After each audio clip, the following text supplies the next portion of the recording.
안녕하세요. 북리지 김성민입니다. 오늘은 프루사 슬라이서 강좌 11번째 시간으로요.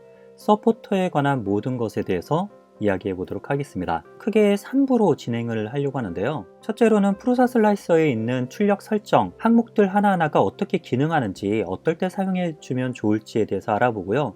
두 번째는 커스텀 서포트, 그리고 서포트 블로커에 대해서 알아보도록 하겠습니다. 그리고 세 번째는 버전 2.3대 이후부터 나오게 된 서포트 페인팅 기능에 대해서 알아보도록 하겠습니다.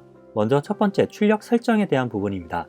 출력 설정으로 들어가게 되시면 서포트 재료 그리고 서포트와 라프트 재료를 선택, 이 두 가지 항목밖에 없습니다. 그래서 그냥 서포트가 있다 없다 정도만 선택해 줄 수 있고 나머지 설정 항목들에 대해서 알아볼 수 있는 게 전혀 없기 때문에 오늘도 역시 세부 메뉴를 알 수 있도록 전문가 모드를 클릭해서 진행을 하도록 하겠습니다. 먼저는 서포트 재료 생성과 자동 생성 지원이라는 부분입니다. 서포트를 켜고 끄고 하는 거에 대해서는 서포트 재료 생성 항목을 체크를 해제해 주시면 꺼지는 거고요. 체크해 주시면 서포트가 생기는 것입니다. 자, 지금 슬라이싱이 진행된 건데요. 네, 이렇게 서포트가 없는 상태가 됐죠. 두 번째로는 자동 생성 지원이라고 되어 있는데요. 일단은 서포트가 생성되는 환경에서 진행해 보겠습니다. 서포트 생성에 체크를 하게 되면 이와 같이 팝업창이 뜨는데요. 여기서는 NO를 하고 진행하겠습니다. 여기서 자동 생성 지원을 끄게 되면요. 보시는 것처럼 서포트가 생성되지 않습니다. 다른 슬라이서에 익숙하셨던 분들이라면 서포트 생성을 하게 되면 알아서 서포트가 생겨야 되는 거 아니야? 라고 생각하실 수도 있습니다. 그런데 여기는 자동 서포트와 커스텀 서포트가 구분이 되어서 이것을 체크하냐 안 하냐에 따라서 달라지기 때문에 우리가 아는 일반적인 서포트 생성에 대해서는 둘 다 체크를 하셔야지 서포트가 생성이 되겠습니다. 한번 보겠습니다. 자, 이렇게 서포트가 생성이 되었죠. 세 번째는 오버행 한계점이라고 하는데요. 이거는 오버행 각도입니다. 오버행 각도는 모델링의 경사면이 얼마나 누워있고 기울어져 있는가에 대한 건데요. 오버행이 너무나 많이 누워져 있다 라고 할 때는 당연히 그 부분에 서포트가 필요하겠죠. 지금 현재 여기에 있는 이 출력물은 오버행 각도를 알아내는 출력물입니다.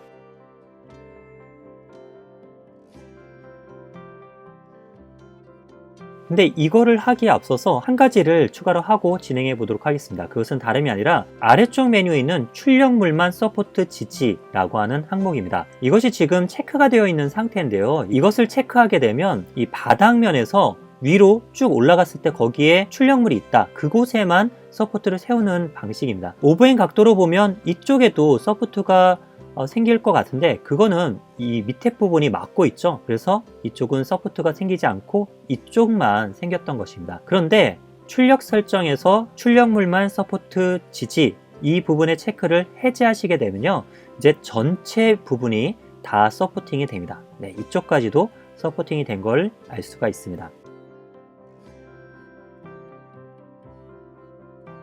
이 상태에서 오버행에 대해서 알아보도록 하겠습니다. 여기서 오버행 한계점이라고 하는 거는 다른 슬라이서의 오버행 값 입력하는 것과 거의 같은데요. 사실 처음에 프루사 슬라이서를 사용할 때 이게 조금 헷갈렸습니다. 왜냐하면요, 큐라와는 정반대이기 때문입니다. 큐라의 경우에는 수직을 기준으로 해서 내려가는 그 각도를 오버행이라고 하는 반면에 프루사 슬라이서에서는 수평면을 기준으로 해서 올라간 각도를 오버행이라고 하는 게 차이가 있습니다. 자, 예를 들어 보겠습니다. 자, 이 모델링 같은 경우에는 여기에 적혀 있는 숫자의 각도는 수직을 기준으로 했을 때의 기울어진 각도입니다. 그러니까 이쪽 선을 기준으로 했을 때 이만큼, 그리고 여기 선을 기준으로 했을 때 수직선을 기준으로 했을 때의 각도, 그 각도가 85, 80, 75, 70이라는 거죠. 그런데 프루사 슬라이서로 하면 90에서 이 값을 빼줘야 됩니다. 예를 들어 80 정도에만 서포트를 지지하고 싶다 라고 할 때는 90 빼기 80 한 10 이라고 하면 되겠죠? 한번 해보겠습니다. 자, 이 값을 10으로 두고요. 네, 확인해 보면요. 네, 80 근처로 서포트 영역이 바뀐 걸 볼 수 있습니다. 자, 이와 같이 이전에 다른 슬라이서를 사용하셨던 분이라면 오버행의 기준이 다를 수 있다는 거 기억하시고 진행하시면 되겠습니다. 서포트 재료의 네 번째 항목에 첫 번째 서포트 더 강화 라고 하는 부분이 있는데요. 이거는 빨간색으로 되어 있는 만큼 전문가 모드입니다. 이 전문가 모드에 있는 이 부분은요, 해당하는 레이어까지는 무조건 서포트를 세운다 라는 겁니다. 각도가 어떻든 이런 거 다 상관없습니다. 그냥 무조건 서포트를 세우는데요. 한번 보도록 하겠습니다. 플레이터로 가셔서 한 40도 정도까지 밑에 부분은 무조건 서포트를 하고 싶다 라고 할 경우에 이쪽 부분의 레이어 높이를 알아야겠죠. 그래서 한번 쭉 내려 보겠습니다. 40도 정도. 그러면 한 200 정도 되겠네요.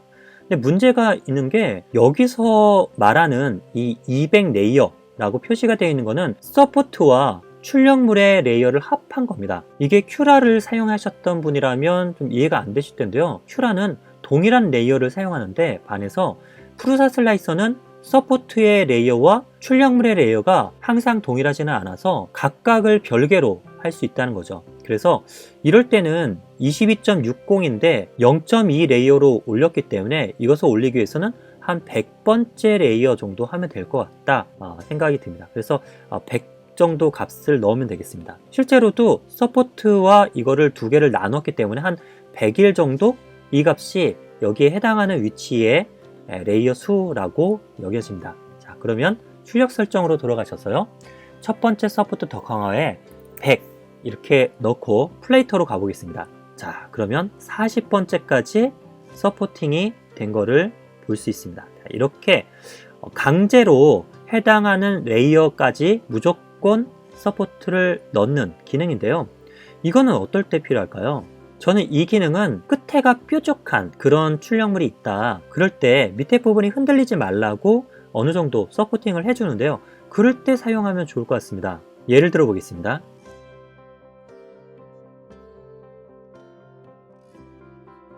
네, 제가 임의로 이런 모델링을 베드 위에 올려놨는데요. 이게 제대로 출력되기 위해서는 밑에 서포트가 반드시 필요합니다. 이럴 때 커스텀 서포트를 대주기도 하지만 간단하게 서포트가 생성이 되는데요. 보겠습니다. 자, 이렇게요. 네, 이 주변에 다 서포트가 생성된 거를 볼 수가 있습니다. 값을 조금 더 내려 보겠습니다. 한 50 정도 이렇게 내려서 보면요. 네, 이렇게 이 부분만 서포트가 생성이 되는 거죠. 고급 사용자들에게는 알아두면 굉장히 편리한 기능이 될 것 같습니다. 지난 시간에 라프트에 대해서 이야기를 이미 드렸었고요. 그 다음으로 들어가게 되면요.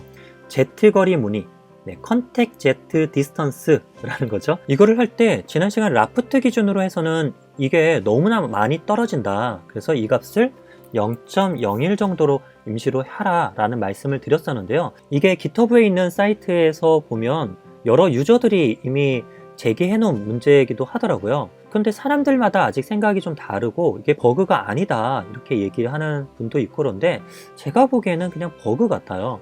라프트와 서포트를 이렇게 엮어 놓지 말고 따로 분리해 놓으면 깔끔한데 묶어놨기 때문에 발생하는 문제 아닐까 싶은데요. 일단 라프트 할 때는 0.01이 맞는데 서포트 C는 그냥 0.2로 하시면 됩니다. 그리고 더 섬세하게 간격을 조절할 수가 있습니다. 참, 이게 굉장히 중요한 개념 중에 하나인데요. 큐라 같은 경우에는 레이어가 모델링과 서포트 레이어가 동일하게 올라가기 때문에 예를 들어 레이어 시크니스를 0.2로 했다고 한다면 이쪽에 만일 0.1로 하든지 혹은 0.15로 하든지 무조건 0.2가 됩니다. 값을 어떻게 주더라도 이것은 레이어 시크니스를 따라갈 수밖에 없는데요. 프루사 슬라이서 같은 경우는 모델링의 레이어와 서포트의 레이어가 별도로 가져가기 때문에 이 값을 섬세하게 다 조절할 수가 있습니다. 그런 면에서는 서포트 컨트롤을 할 때 자유도가 높다고 할 수 있겠죠. 이 값을 1mm다 라고 말도 안 되게 크게 줬다 한다면요. 레이어가 한 5개 레이어가 가운데가 떨어진 걸 볼 수 있죠. 1mm가 벌어져 출력이 됩니다. 만일 0.1이라고 하고 보면요. 네, 이렇게 0.1만큼 레이어 하이트가 떨어지는데요. 여기에 지금 서포트가 있는데 이쪽 서포트가 완전히 위에까지 올라가지 않은 걸 보면 이게 절반 정도 보이시죠? 이 간격이 0.1이라는 걸 알 수가 있습니다. 라프트에서는 무조건 0.2나 레이어 하이트만큼 간격이 더 벌어진 채 나왔는데요. 서포트는 정상적으로 되는 걸 볼 수 있습니다. 그래서 여러분들이 필요한 만큼 이렇게 설정하시면 됩니다. 이렇게 해놓고 보니까 라프트와 서포트를 동시에 쓰기는 조금 곤란할 수 있겠다 이런 생각도 드네요. 다음으로 패턴은 그냥 직선면을 하시면 되고요. 넘어가겠습니다. 여러 가지가 있는데 직선면 쓰시고요. 서포트 주변이나 외부로 라고 되어 있는데요. 이거는 서포트를 보시면 이렇게 지그재그 이런 식으로 서포트가 형성이 됩니다. 근데 이것을 여기에 체크가 되어 있다 한다면 박스가 쳐집니다. 이렇게요. 박스 쳐지는 기능이라고 보시면 되고요. 이게 조금 더 튼튼하겠죠, 서포트는. 대신에 여기를 좀 치기 위해서 시간이 좀 더 걸린다 보시면 되겠는데요. 서포트가 좀 큼지막한 서포트다 하면 굳이 이런 거 할 필요 없는데요. 서포트가 작다, 굉장히 약할 수 있거든요. 그래서 가는 서포트 경우에는 이것을 체크하고 진행하시면 좋을 듯 합니다. 지금은 꺼놓고요. 패턴 간격은 서포트 밀도를 얘기합니다. 서포트가 얼마나 오밀조밀할지, 여기서부터 여기까지가 2.5mm라고 지금 세팅된 걸 말하고 있고요. 이 값을 좀 더 키워보겠습니다. 한 5mm 이렇게 해볼까요? 그랬더니 밀도가 훨씬 더 넓어졌죠. 이게 패턴 간격을 이야기합니다. 채운 각도는 서포트가 채워지는 기울기, 각도를 얘기합니다. 일단 보시면 여기서는 앞에서 봤을 때 수평으로 채워집니다. 수평으로 왔다 갔다. 근데 이거를 대각선으로 서포트를 만들고 싶다 할 때 있죠. 그럴 때 이 채운 각도 값을 45도 넣어주시면 됩니다. 이렇게 하면 대각선으로 서포트가 만들어졌죠. 세로로 하고 싶다 그러면 90도로 하면 되겠고요. 다음으로 접점 레이어인데요. 이 접점 레이어는 인터페이스 서포트로 생각하시면 됩니다. 지금 2.5만큼 떨어져 있는데요. 이 위에 출력이 진행된다면 이 서포트의 사이 간격에 출력물이 쑥쑥쑥 빠질 겁니다. 그러면 서포트 하단면이 되게 지저분할 수가 있겠죠. 이럴 때 출력물과 가장 가까이 닿아 있는 부분, 그 인터페이스죠. 그 부분에는 서포트를 좀 더 촘촘히 채우는 게 있는데요. 위로 올라가게 되시면 이렇게 인터페이스 서포트가 채워집니다. 이렇게 실 출력물이 올라가기 앞서서 밑에서 조금 받쳐주는 역할을 하는 좀 촘촘한 서포트, 그게 바로 인터페이스 서포트고요. 그게 접점 레이어를 말합니다. 저는 2겹 혹은 3겹 정도면 충분할 것 같아요. 그래서 2겹 정도로 하면 서포트 레이어가 좀 더 줄어들게 되겠죠. 그랬더니 2겹으로 해도 지금 여기는 한 4겹 정도 나오네요. 다음으로는 접점 패턴 간격이라고 되어 있는데 이거는 그냥 0으로 두시면 되겠습니다. 촘촘하게. 접점 루프는 그냥 사용하지 마십시오. 없는 기능이라고 보시면 되고요. 출력물만 서포트 지지는 앞서서 설명드렸죠. 그리고 개체와 그 서포트 사이의 XY 분리라고 되어 있는데요. 제가 이 테스트를 위해서 이렇게 좀 특이하게 생긴 형태의 모델링을 가져와 봤습니다. 자, 여기서 서포트를 확인해 보면요. 이렇게 나오죠. 아래쪽으로 이렇게 내리면요. 좀 특이하게 나오긴 하는데요.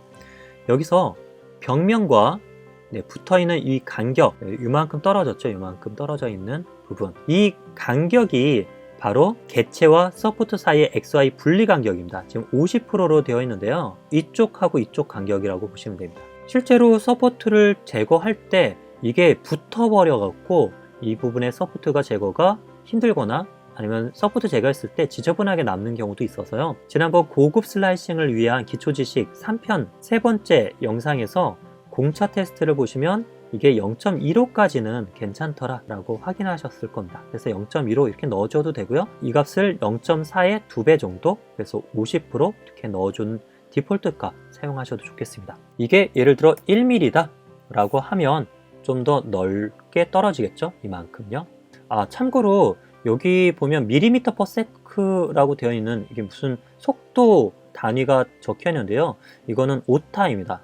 이거는 뭔가 맥 버전에서의 문제인지 한글화 과정에서의 문제인지 이게 잘못되어 있고요. 밀리미터라고 보시면 되고, 레이어 및 둘레에 보면 첫 레이어 높이도 이게 퍼센트 그리고 밀리미터/s로 되어 있는데 밀리미터가 맞습니다. 다음으로는 서포트와 브릿지를 사용하지 않음이라고 되어 있는데요. 이거는 프루사 슬라이서에만 있는 굉장히 좋은 기능 중에 하나가 아닐까 싶은데요. 만일 브릿지 영역이 있다라고 그러면 그 부분에는 서포트를 하지 않는 기능입니다. 여기에도 이미 적용이 되어 있습니다. 체크가 되어 있기 때문이죠. 보시면 받치고 위로 올리면 인터페이스가 올라갑니다. 접점. 그리고 나서 위가 생성될 때 이렇게 전체가 생성되는데 양쪽을 이미 받치고 있기 때문에 가운데는 브릿지로서 이렇게 그냥 왔다 갔다 하더라도 밑에 받침이 필요 없는 그런 상황이 되겠죠. 그래서 이 기능도 시간 단축, 재료 손실 단축을 해주는데 되게 좋은 기능 같아요. 체크를 해제하면 그냥 다른 슬라이서와 마찬가지로 이렇게 채워지는 걸 볼 수 있습니다. 자, 지금까지 서포트 재료 라프트, 서포트 라프트의 재료 선택, 이 항목에 있는 내용들을 쭉 설명을 드렸는데요. 이번에는 커스텀 서포트로 들어가 보겠습니다.